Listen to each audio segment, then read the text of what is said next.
Mga idol, nalasan ba ang pusa ninyo? Kung emergency na mga lods, ito lang gagawin natin. Maghanap tayo ng uling. Tapos itong uling na ito ang magliligtas ng pusa ninyo. Kumbaga emergency na mga lods, itong gagawin natin ha. Kumuha ka ng uling. Yan dito. Ito, basta ng uling. Yung mga lods ha. Ito uling to mga lods. Yan. Kuha tayong konti. Tapos lalagay natin sa plastic mga lods. Ano ko ng plastic. Yan, maglagay tayong konting bahagi mga lods. Yan. Tapos, itong uling na to lods, didikdikin natin, dudurugin natin ang pinong-pino mga lods. Kasi wala tayong activated charcoal mga lods.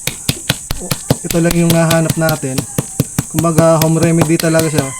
Ito yung gagamitin natin. Pero kung mas maganda sana mga lods, kung pera kayo, bumili kayo ng activated charcoal. Same lang naman sila, pero talaga yung activated charcoal, yun yung talagang malakas para sa gamot sa lason. Pero ito na mga idol, home remedy lang natin to para matanggal yung lason ng ating mga pusa. Yan, dudurugin natin ng pinong-pino mga lods ha. Tapos kuha tayo isang basong tubig mga lods. Ito, isang basong tubig yan mga lods ha. Yan, dudurugin natin to.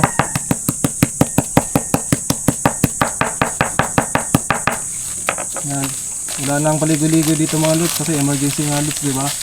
Tapos yung mga pinong uling lalagay natin diyan mga lods. Yan. Tapos titimplahin natin yan mga lods. Yan.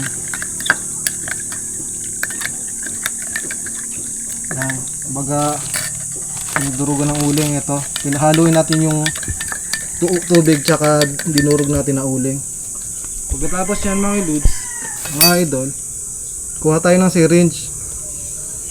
Lagyan natin ng 5 ml. Mga lods ha, 5 ml yan. Tapos kunwari itong pusa natin, si Pogi, ito yung nalason. Hindi ka muna dito may up.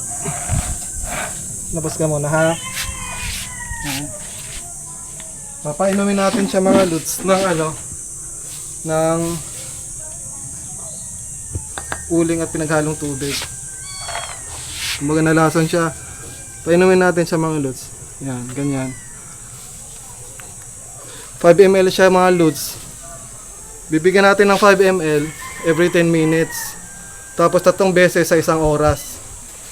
Tapos mangyayari dyan mga lods, pag nabigyan na natin yung pusa, ito mga activated charcoal or itong uling na to, lalabas siya sa poops niya kasama yung mga lason. Kumbaga mas maganda mga idol kapag bagong nalason pa lang yung pusa mo, or kumbaga kakalason niya ng mga example mga kapitbahay natin. Yun ang gagawin natin mga lods. Mga idol, ito papainuin natin ng pinaghalong uling tsaka tubig. Yan, ganyan lang mga lods. Yan. Kasi pag bago pa lang na yung pusa natin mga lods, bago pa lang sila nalason, mas maganda kasi bago makapunta sa bloodstream yung mga lason sa sa katawan ng pusa, yung uling natin yung na-absorb. Kumbaga ina-absorb niya yung mga lason dito sa sa tiyan ng ating pusa para siya dito para matanggal. So ganun nga ang gagawin natin mga idol. Nasaan yung pusa ko? Tapos yun lang mga idol, yun ang gagawin natin. Yun lang ang pinaka the best way natin pang tanggal ng lason sa mga pusa natin. Mas effective siya kaysa sa Yakult itlog tsaka sa brown sugar. Kumbaga yung itlog, brown sugar tsaka yung Yakult, yun lang yung pinaka remedy, kumbaga pampalaman ng tiyan sa ating mga pusa. Kumbaga pagkatapos natin bigyan ng ganito, ng uling tsaka tubig, yung Yakult, itlog tsaka yung asukal, yun na lang papainumin natin. Kumbaga malason ng pusa sa tiyan ng pusa, bago ma-absorb sa bloodstream nila, na-absorb na ng uling natin mga lods. Pagkatapos nun, okay na, pagka na-poops na yung pusa ninyo, makita mo may mga itim-itim na yung poops niya, yun na yung uling natin namin, lason sa loob ng tiyan. Nilalabas ng uling ang mga lason. Tapos ito mga uling talaga mga lods, recommended ng mga idol, ng World Health Organization. Kumbaga kahit sa mga tao talaga itong mga lods, ginagamit ng mga doktor, mga veterinarians din ngayon, ginagamit nila tong uling. Mas maganda pag activated charcoal. Kumbaga recommended siya ng World Health Organization.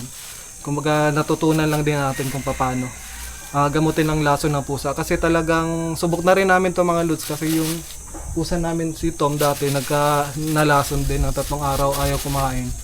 Tapos ayaw minom ng tubig, nangangayayat na. Pinainuman namin ng ganito lang, uling tapos tubig pinaghalo. Kumbaga effective siya mga idol. Ilang araw lang bumalik na yung pagkain niya, gumana na yung pagkain siya at nawala na yung lason sa katawan niya.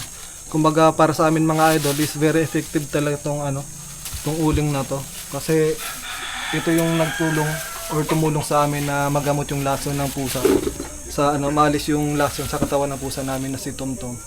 Tapos yung ilang beses pa yung mga lods, kumbaga nakakayo ng mga lason palaka, ganyan, mga bleach. Ito lang din gamitin yung mga idol. Kumbaga pag ayaw kumain ng pusa ninyo, try nyo lang ganito, gamitin ng dito, yung uling lang.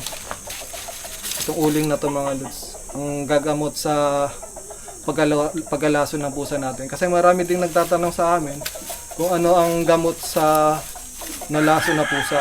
Tsaka very common talaga sa atin to mga lods, yung pagalason ng mga pusa. So ito yung masasabi ko mga idol, itong uling talaga ang gamot para sa nalason na pusa. Mas effective to sa yakult, itlog at asukal na pinag-aano. Kaya para sa amin mga idol, approve to. Kaya yun lang mga idol, very quick tip and techniques lang mga idol. Kaya kung nagustuhan ninyo ang aming mga videos mga lods tungkol sa pag-aalaga ng mga pusa, sa kaalaman tungkol sa mga pusa, please click like, share and subscribe sa aming munting channel. At muli mga idol, ito ang inyong Kuya Okoy na nagsasabing magandang umaga sa inyong lahat mga idol.